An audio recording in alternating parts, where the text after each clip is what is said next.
जय हिंद प्यारे बच्चों और साथियों। आज है 26 अगस्त और 26 अगस्त को करंट अफेयर्स के जितने बिंदु हो सकते हैं उन्हें हम एक एक करके अध्ययन करने वाले हैं और देखने वाले हैं कि परीक्षाओं में हमें किस प्रकार प्रभावित करते हैं। काफ़ी लोग सोच रहे हैं सर ने क्या अच्छा लाइन रट रखी है, रोज़ वही सुनाते हैं। कोई बात नहीं, हम लोग अपने सेशन पे बात करेंगे। आज से लाइव क्लास में जो हम 140 पे मिलते हैं उस पर ध्यान रखिएगा, कोई भी गायब नहीं होगा। दूसरा, बुक्स से कंटिन्यू मिलाते हुए चलिएगा क्योंकि यहीं से सबसे ज़्यादा पोर्शन में प्रश्न आएंगे। जो कुछ भी हम कल से पढ़ाने जा रहे हैं यहीं से रियल में आपको अच्छे प्रश्न मिलेंगे हमेशा परीक्षाओं में, जो कि कथन कारण 1 2 3 या फिर क्रिटिसाइज करने वाले होंगे। ठीक, 1 सही है, 2 सही है, 3 सही है। इसलिए इन बिंदुओं को ध्यान से सुनिएगा और एक भी क्लास मिस करिएगा। अगर आप मिस करिएगा तो फिर परेशान हो जाइए। क्यों? अगर लाइव क्लास में आप क्वेश्चन पूछ लेंगे, अपने डाउट्स क्लियर कर लेंगे तो आगे परीक्षाओं में आपको दिक्कत नहीं। अदरवाइज आप हमेशा डाउट में रहेंगे कौन सी घटना कैसे आगे पीछे पड़ी। मैं मानता हूँ एंशिएंट में फैक्चुअल था, आपने तैयार कर लिया, मिडवल में कॉन्सेप्चुअल था, फिर अब यहाँ पर मॉडर्न हिस्ट्री में आज वर्तमान से जोड़कर पढ़ना होगा, इसलिए बहुत ध्यान से पढ़ना होगा। ठीक है, तो मॉडर्न हिस्ट्री का पोर्शन हम कल से शुरू कर रहे हैं, गांधी युग। उम्मीद है आपको बहुत मज़ा आने वाली है। ठीक है, इसे गलती से लेट मत करिएगा, समय पे उपलब्ध रहिए और ज़्यादा से ज़्यादा लोगों तक पहुंचाइएगा ताकि ज़्यादा से ज़्यादा लोग उसका फ़ायदा उठा सकें। तो करंट अफेयर्स में आप लोग ज़्यादा से ज़्यादा रुचि ले रहे हैं, अच्छा से अच्छा तैयार करें, बहुत अच्छा ही करंट अफेयर्स आपके लाने के प्रयास कर रहे हैं। चलिए कल के सेशन का जवाब दीजिए जल्दी से। कल के सवाल हमने पूछा था कांग्रेस का नवीन अध्यक्ष के रूप में किसे नियुक्त किया गया? तो भैया नियुक्त किया गया सोनिया गांधी को। राहुल गांधी को लेकर बहुत सारी चर्चा चल रही। गुलाम नबी आज़ाद ने एक नया शगुफा छोड़ दिया, उसको लेकर बड़ा स्थिति खराब हो गई ना। चलिए पहला सेशन है, लेखक श्री अय्यर द्वारा who painted my lust red, note करेंगे।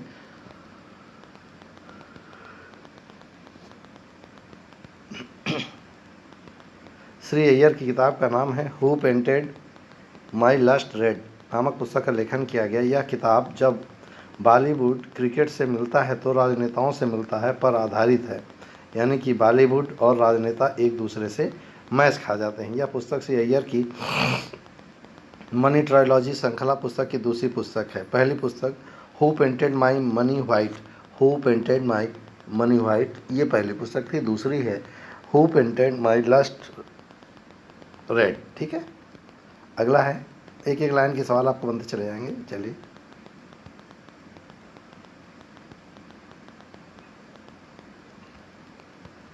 टाटा समूह ने उपभोक्ता उत्पाद की एक श्रृंखला पेश करने के लिए देश के असमान बिक्री क्षेत्र को एक साथ लाने के लिए सुपर ऐप नाम से एक नया ऐप लॉन्च किया है।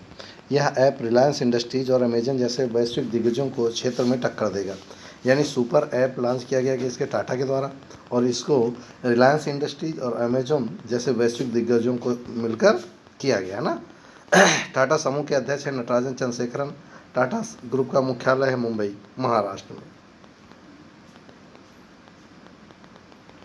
यस,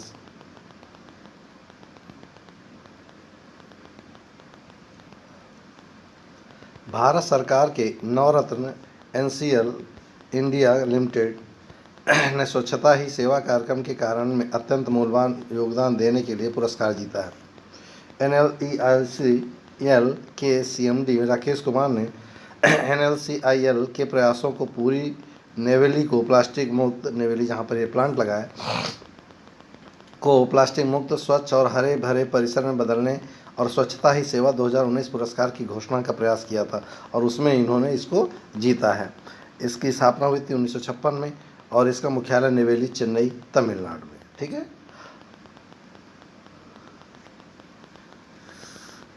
सवाल जो पूछेगा वो ये पूछेगा, स्वच्छता ही सेवा 2019 पुरस्कार इनमें से किस नवरत्न कंपनी ने शुरू जीता है? तो ये NLC इंडिया लिमिटेड ने जीता है। ठीक, चलिए इनको पहचानिए। प्रसिद्ध भारतीय वैज्ञानिक जी सतीश रेड्डी का रक्षा अनुसंधान और विकास संगठन दैट इज DRDO के अध्यक्ष के रूप में कार्यकाल को 2 साल के लिए बढ़ा दिया गया। उन्हें 2 साल के लिए अगस्त 2018 में इस पद पर नियुक्त किया गया था, लेकिन कोविड-19 को लेकर जब कोई नियुक्ति नहीं हो पा रहा तो जी सतीश रेड्डी अभी 2 वर्षों के लिए और बने रहेंगे। DRDO का मुख्यालय है नई दिल्ली में और DRDO की स्थापना हुई थी 1958 में।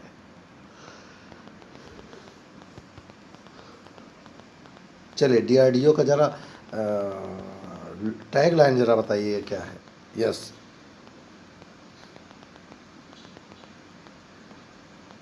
जो 2 बार फिर हो गया। चलिए आगे आइए। यस,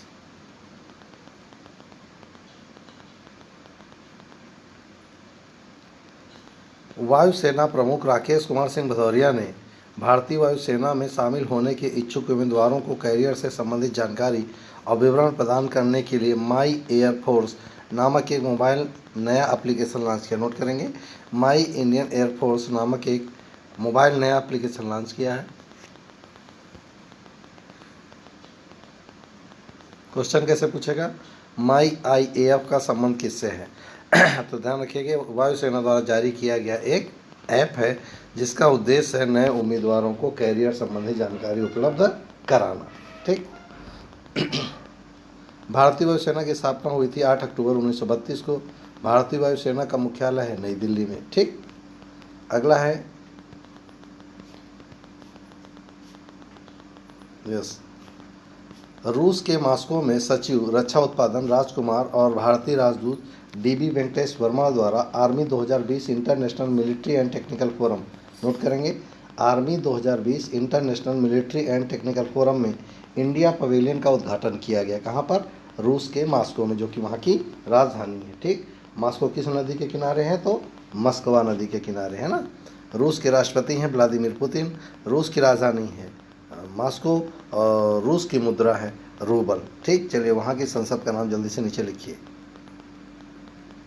अब रूस अगर आपके सामने आया तो दुनिया का सबसे बड़ा रेलवे मार्ग भी वहीं पर कहाँ कहाँ चलता है, जल्दी लिखिएगा। दुनिया का सबसे ठंडा स्थान कहाँ पर है? प्लेस लिखिएगा।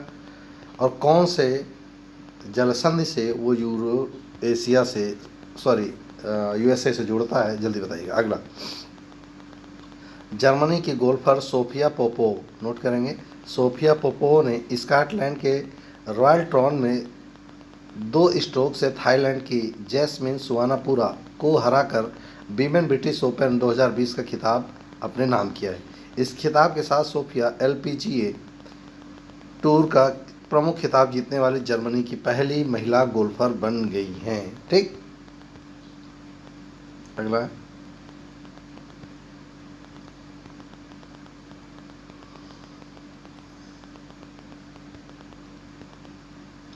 जर्मन पेशेवर स्पोर्ट्स क्लब बायर्न म्यूनिख ने, नोट करेंगे, बायर्न म्यूनिख ने पेरिस सेंट जर्मेन को 1-0 से हराकर UEFA चैंपियंस लीग 2019-20 का खिताब अपने नाम कर लिया है। यह फाइनल पुर्तगाल के लिस्बन में खेला गया था। इसके साथ ही बायर्न म्यूनिख अपने पहले भारतीय यूरोप कप का विजेता बन गया है, जिसने टूर्नामेंट के दौरान अपने सभी मैच जीते हैं। बायर्न म्यूनिख का यह 6ठा यूरोपीय चैंपियंस लीग खिताब है। चलिए अगला है, ऑस्ट्रेलियाई ऑलराउंडर कैमरन व्हाइट ने क्रिकेट के सभी फॉर्मेट से संन्यास लेने की, ध्यान रखिएगा यहाँ 2 प्रश्न बनेंगे। कैमरून व्हाइट किस खेल से संबंधित है? कैमरून व्हाइट किस देश से संबंधित है? ठीक। उन्होंने ऑस्ट्रेलिया के लिए 4 टेस्ट मैचों सहित 91 वनडे इंटरनेशनल और 47 T20 मैच खेले हैं। इसके अलावा उन्होंने 7 अंतर्राष्ट्रीय मैचों में ऑस्ट्रेलियाई सीमित ओवरों की टीम का भी नेतृत्व किया। उन्होंने टेस्ट में 146 रन, वनडे में 2072 रन और T20 में 984 रन बनाए हैं। और इनका नाम है कैमरून व्हाइट, ऑस्ट्रेलिया से। जीते प्रमुख बिंदु। चलिए अब जी सतीश रेड्डी के बारे में मैंने बताया था, वहाँ पूरी जानकारी यहाँ लीजिए। DRDO प्रमुख इनका बढ़ाया गया। प्रसिद्ध भारतीय वैज्ञानिक जी सतीश रेड्डी रक्षा अनुसंधान और विकास संगठन के अध्यक्ष के रूप में कार्यकाल 2 साल बढ़ाया गया। उन्हें 2 साल अगस्त के लिए 2018 में इस पद पर नियुक्त किया गया, तो ऊपर बता ही चुके हैं। कैबिनेट की नियुक्ति समिति ने DRDO अध्यक्ष के रूप में रेड्डी के कार्यकाल के विस्तार को अपनी मंजूरी दी। इसके अलावा वह 26 अगस्त के बाद 2 वर्षों के लिए DRDO के सचिव भी होंगे। ठीक। चलिए अगला, चीन ने अपने 5वें गोफेन 9 सीरीज को पृथ्वी के अवलोकन उपग्रह का सफल लॉन्च किया है। क्या देखिए, गोफेन 905 के बारे में ज़्यादा जानें। गोफेन 905 एक ऑप्टिकल रिमोट सेंसिंग उपग्रह है जिसे एरोस्पेस डैंगफैंगोंग सैटेलाइट कॉर्पोरेट लिमिटेड द्वारा विकसित किया गया है। यह China academy of space technology का हिस्सा है, जो China aerospace science and technology corporation की सहायक कंपनी है। इस उपग्रह का उपयोग मुख्य रूप से भूमि सर्वेक्षण, शहर नियोजन, सड़क नेटवर्क डिजाइन, फसल उपज और आपदा रोकथाम और निपटने के साथ साथ बेल्ट और रोड के निर्माण के लिए जानकारी प्रदान करेगा। रॉकेट पर लोड किए गए अन्य पेलोड में एक बहुकार्यात्मक प्रायोगिक उपग्रह और राष्ट्रीय रक्षा प्रौद्योगिकी विश्वविद्यालय द्वारा विकसित टियान-205 अंतरिक्ष यान शामिल है। साल 2020 में नवंबर में प्रमुख चीनी mission change 5 lunar sample return को लॉन्च करने की उम्मीद है। इतना लिखेगा आपसे, चेंज 5 लूनार सैंपल रिटर्न क्या है, तो आपको बताना होगा ये चीन का प्रमुख मिशन है। कहाँ के लिए? तो चंद्रमा के लिए। ठीक, आज के लिए महत्वपूर्ण चीज़ जल्दी रट डालिए। स्कूटर के आविष्कार थे ब्राट शाह, रिवाल्वर के कोल्ट, समुद्र की गहराई नापते फेथोमीटर में, डीएनए की संरचना का मॉडल दिया था वाटसन और क्रिक ने, प्रयोगशाला में बनने वाला पहला तत्व यूरिया, टेलीफोन का आविष्कार ग्राहम बेल, भारत द्वारा छोड़ा गया पहला उपग्रह आर्यभट्ट, पेंसिलिन की खोज की थी फ्लेमिंग ने, चेचक के टीके की खोज की थी जेनर ने, और जीव विज्ञान के जन्मदाता हैं अरस्तु। एक ही जगह मैंने बहुत सारी चीज़ें आपको दे दी। चलिए आज के लिए अभ्यास का प्रश्न, हाल ही में दाऊद इब्राहिम के किस देश में छुपे होने का पता चला है? तो सर इसमें कौन सा बड़ा जवाब है, हमेशा से हम जानते हैं दाऊद इब्राहिम के बारे में, ये सवाल कहाँ बनेगा? नहीं जी, सवाल ये नहीं बनेगा, सवाल अंतर्राष्ट्रीय संबंधों से बनेगा, इसलिए हमने प्रश्न पूछा है। तो ये हैं भैया सऊदी अरब, बगदाद, पाकिस्तान। कहाँ देखे गए? तो भैया ये देखे गए हैं पाकिस्तान में, वहीं हो भी सकते थे और कोई इनको पनाह दे भी नहीं सकते। ठीक है, तो ये हमारा आज का सेशन था। उम्मीद है आपको मज़ा आई होगी।